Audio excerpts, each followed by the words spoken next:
Allahu Allahu Allahu Allah Allahu Allahu Allahu Allah.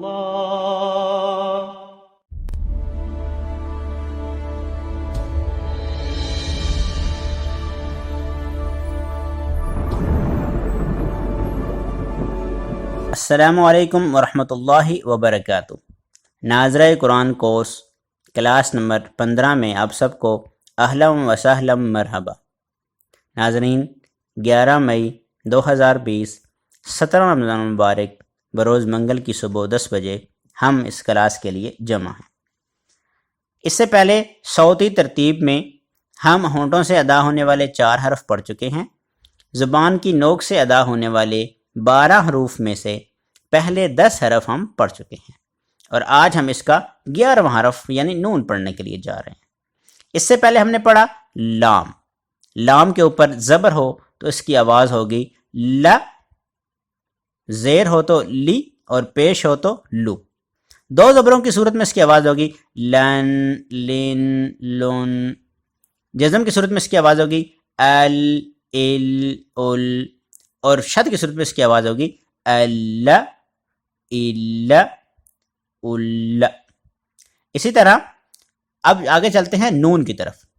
نون باریک حرف ہے. نون کا بھی سیم وہی مخرج ہے جو اس سے پہلے ہم لام کا پڑھ چکے ہیں، یعنی زبان کی نوک ہم اوپر والے دانتوں سے بھی اوپر جو گوشت ہے جسے ہم مسوڑے کہتے ہیں، تو زبان کی نوک اوپر والے مسوڑوں کے ساتھ لگائیں گے تو ادا ہوگا ن. جیسے یہاں آپ دیکھ رہے ہیں یہ نون کی شروع والی شکل ہے، اور یہ نون کی درمیان والی شکل ہے، اور یہ نون کی آخر والی شکل ہے. آئیے چلتے ہیں نون کی آواز کی طرف. نون کے اوپر اگر ہم زبر لگائیں تو اس کی آواز ہوگی ن، ن، نا. اس کی آواز نہیں ہوگی بلکہ ن. زیر کے ساتھ اس کی آواز ہوگی نی، اور پیش کے ساتھ اس کی آواز ہوگی نو. جیسے قرآن کریم میں ہے نارن، تو یہاں الف کی وجہ سے نون کو ہم لمبا کر رہے ہیں، ورنہ نون کی اپنی آواز ہے ن. جیسے قرآن کریم میں ہے نعلم، نعلم، اس کو ہم نعلم نہیں پڑھتے بلکہ نعلم. تو اس کی آواز ہے زبر کے ساتھ نا، نا. زیر کے ساتھ نی، پیش کے ساتھ نو. دوبارہ پڑھے ذرا ن، نی، نو. 2 زبر کے ساتھ اس کی آواز ہے نن. 2 زیر کے ساتھ نن. 2 پیش کے ساتھ نون. اسی طرح جب اس پر جزم آئے اور اس سے پہلے زبر ہو تو اس کی آواز ہوگی ان، یعنی تھوڑی سی آواز ناک میں جائے گی. میم اور نون کی آواز جزم کی صورت میں یا شد کی صورت میں ناک میں جاتی ہے. زیر کے ساتھ جیسے ان، پیش کے ساتھ جیسے ان. جیسے قرآن کریم میں آیا انذر، انذر.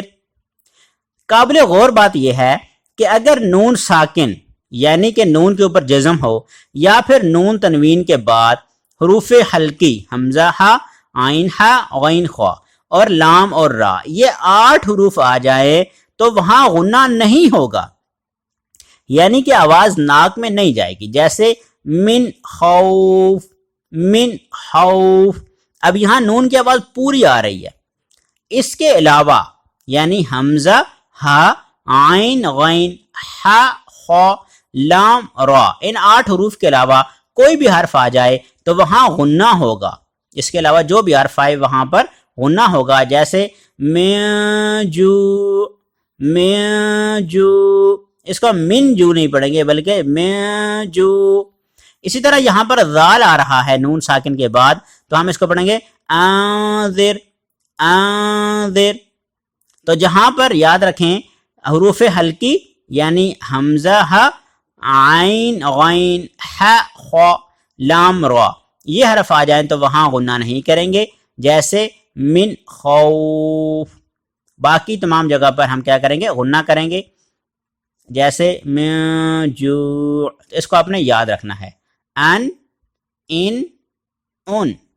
اسی طرح جہاں پر نون کے اوپر شد آئے گی تو وہاں اس کو 2 دفعہ پڑھیں گے، آواز بھی ناک میں جائے گی، جیسے ان قرآن کریم میں ہے انہم، اسی طرح ان جیسے انما پیش کے ساتھ، جیسے انہن.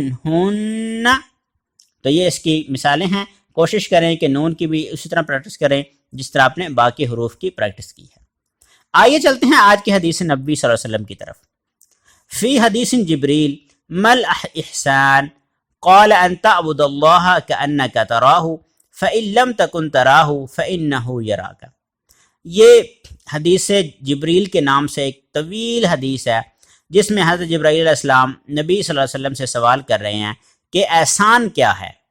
یعنی بہت سارے سوالوں میں سے ایک سوال یہ تھا.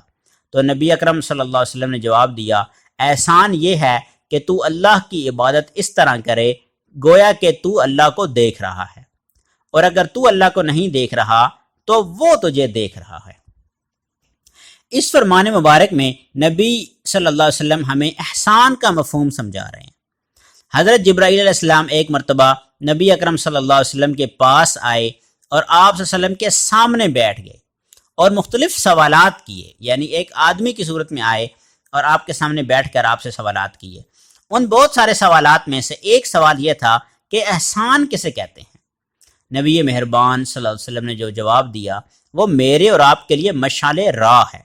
کیا خوبصورت بات ارشاد فرمائی، پڑھ کر مزہ آ جاتا ہے. کاش کہ ہم بھی ایسی عبادت کرنے والے بن جائیں. نبی صلی اللہ علیہ وسلم نے فرمایا کہ جب تو اللہ کی عبادت کرے تو یہ خیال کر کہ تو اللہ کو دیکھ رہا ہے. یعنی اللہ تعالیٰ تیرے سامنے ہے اور تو اللہ تعالیٰ کو سامنے دیکھ کر عبادت کر رہا ہے. پھر ساتھ ہی ارشاد فرمایا کہ اگر یہ کیفیت پیدا نہ ہو سکے کیونکہ بندے کمزور ہیں، اتنا اونچا اور اعلیٰ خیال لانا مشکل ہے، تو اتنی کوشش ضرور کر کہ نماز پڑھتے ہوئے یہ احساس رکھ کہ اللہ تجھے دیکھ رہا ہے. اللہ اکبر. ناظرین و سامعین، آج ہم سب اپنے دل پر ہاتھ رکھ کر سوچیں ہماری کتنی نمازیں ایسی ادا ہوتی ہیں جن میں ہم شروع سے آخر تک اللہ کے دیکھنے کا احساس رکھتے ہیں. آج ہمیں شکوہ ہے نا کہ ہماری نمازیں بے اثر ہو گئی ہیں، ہماری دعائیں قبول نہیں ہوتی، ہمارے مسائل حل نہیں ہوتے، پریشانیاں ہیں کہ ختم ہونے کا نام نہیں لیتی، اور نہ جانے کیا کیا ہمیں شکوے ہیں. لیکن حقیقت یہ ہے کہ ہماری اکثر نمازیں بے جان ادا ہوتی ہیں. ایک بزرگ کہنے لگے کہ ہماری نمازوں سے رب نکل گیا ہے. یعنی ساری نماز پڑھ لی اور ایک بار بھی اللہ کا خیال نہیں آیا. کہیں ایسا تو نہیں کہ ہماری نمازیں بھی ایسی ہی ادا ہو رہی ہوں؟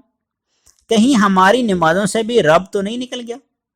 یعنی نماز میں ہمیں دنیا کے سارے خیالات آئیں گے، بھولی بسری چیزیں نماز میں یاد آئیں گی، جانے انجانے میں گزشتہ، آئندہ، ممکنہ، غیر متوقع اور حتیٰ کہ ناممکن کاموں کے خیالات نماز میں ہمارے ذہن میں گھوم رہے ہوں گے، لیکن نہیں آئے گا تو اللہ کا خیال نہیں آئے گا. یاد رکھیں، چور وہیں چوری کرے گا جہاں اسے قیمتی مال ملنے کا یقین ہوگا. شیطان ہمارا سب سے بڑا دشمن ہے، وہ کبھی نہیں چاہے گا کہ ہمیں اللہ سے ملا دے. اس لیے آپ نے دیکھا ہوگا کہ وہ اکثر لوگوں کو نماز کے قریب ہی نہیں جانے دیتا، اور جو ہم جیسے لوگ 5 وقت نماز پڑھ لیتے ہیں ان کے پیچھے لگ کر ان کی نمازیں اس طرح خراب کرتا ہے کہ سلام پھیرنے تک احساس نہیں ہوتا کہ نماز میں اللہ کی طرف دھیان گیا ہے یا نہیں گیا.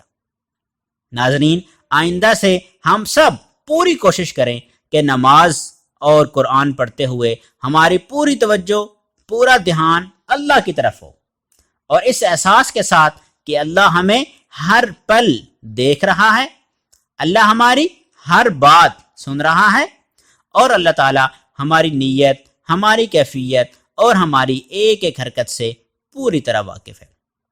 ایسے دھیان اور توجہ والی نمازیں انشاءاللہ با اثر بھی ہوں گی، جاندار بھی ہوں گی، اور ہمارے لیے نجات کا باعث بھی ہوں گی. اللہ تعالیٰ ہمیں ساری عبادات اپنے دھیان اور توجہ کے ساتھ کرنے کی توفیق دے.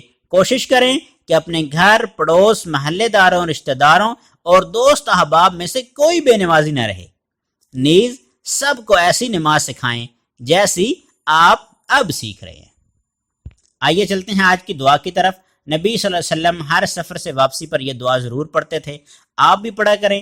سورۃ مومنون کی آیت نمبر 29 ہے، رب انزلنی منزلا مبارکا وانت خیر المنزلین، اے میرے رب تو مجھے بابرکت اتارنا اور تو سب سے بہترین اتارنے والا ہے۔ اللہ سے دعا ہے کہ اللہ ہمیں اس پر عمل کی توفیق دے۔ والسلام علیکم ورحمۃ اللہ وبرکاتہ۔